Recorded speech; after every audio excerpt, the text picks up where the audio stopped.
ఈరోజు మనం చేసుకునే రెసిపీ విజిల్ వెజిటబుల్ పాస్తా చేస్తున్నాను. సూపర్ టేస్టీగా ఉంటుంది. ఈ రెసిపీ ఎలా చేసుకోవాలో చూసేద్దాము. ఇక్కడ మనం ప్యాన్ తీసేసుకొని దీంట్లో వాటర్ అనేది యాడ్ చేసేస్తున్నాను. దీంట్లో 2 టేబుల్ స్పూన్ ఆయిల్ వేస్తున్నాను. అలాగే 1 టేబుల్ స్పూన్ సాల్ట్ కూడా యాడ్ చేస్తున్నాను. ఆయిల్ వేయడం ద్వారా పాస్తా అనేది అతుక్కోకుండా ఉంటుందన్నమాట. పాస్తాలు ఇది విజిల్ అంటారు. అలాగే దీంట్లో స్ప్రింగ్ పాస్తా, మూన్ పాస్తా కూడా ఉంటుంది. నేనైతే విజిల్ పాస్తా తీసుకున్నాను. ఇక్కడ వాటర్ మరిగే టైంలో మనం పాస్తా అనేది ఇక్కడ యాడ్ చేసేసేయాలన్నమాట. వీటిని మీడియం ఫ్లేమ్లో పెట్టుకొని పాస్తాని మంచిగా ఉడికించుకోవాలి. ఇది చక్కగా ఉడుకుతుంది, కొంచెం టైం పట్టినా కూడా. ఇలా మంచిగా ఉడికిన పాస్తాని ఒక స్ట్రెయినర్లో వేసేసేయాలన్నమాట. స్ట్రెయినర్లో వేసిన తర్వాత అక్కడ స్ట్రెయినర్లో కొంచెం కూల్ వాటర్ కూడా మనం యాడ్ చేసేసుకోవచ్చు. ఇప్పుడు ఇక్కడ వెజిటేబుల్స్ ఏమేమి తీసుకున్నానంటే క్యాప్సికమ్, అలాగే ఆనియన్, క్యారెట్, బీన్స్, కరివేపాకు, టమాటో, కొత్తిమీర.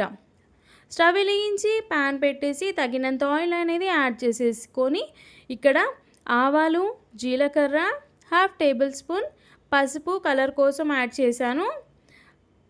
అలాగే కరివేపాకు 2 రెబ్బలు. ముందుగా ఆయిల్లో మనం క్యారెట్ అనేది ఫ్రై చేసుకోవాలి. క్యారెట్ కొంచెం ఫ్రై కావడానికి టైం పడుతుంది కాబట్టి ఫస్ట్ క్యారెట్ అయితే వేసేసాను. తర్వాత సన్నగా కట్ చేసుకున్న వెజిటేబుల్స్ అన్నీ ఒక్కొక్కటిగా ఇక్కడ మనం యాడ్ చేసేసుకోవాలి. టమాటో కూడా యాడ్ చేసేసుకోవాలి. మీ దగ్గర వెజిటేబుల్స్ ఎన్ని ఉంటే అన్నీ యాడ్ చేసేసుకోవచ్చు. మన బఠానీ కూడా యాడ్ చేసేసుకోవచ్చు. 1/2 టేబుల్ స్పూన్ అల్లం వెల్లుల్లి పేస్ట్ వేసేసి 1 టేబుల్ స్పూన్ మిర్చి పౌడర్, రుచికి తగ్గట్టుగా సాల్ట్ అనేది యాడ్ చేసేసి వీటన్నిటిని మనం మంచిగా ఫ్రై చేసేసుకోవాలన్నమాట. మనం పాస్తా ఉడికించే టైంలో సాల్ట్ యాడ్ చేసాం కాబట్టి ఇక్కడ నేను వెజిటేబుల్స్ ఫ్రై అయ్యే టైంలో సాల్ట్ అనేది యాడ్ చేశానన్నమాట.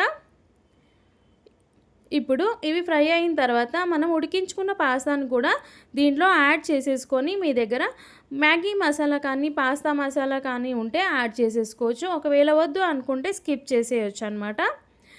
ఇలా పాస్తా అనేది వేసేసి మంచిగా మిక్స్ చేసేసుకుంటే మనకి విజిల్ వెజిటబుల్ పాస్తా రెడీ అయిపోతుంది.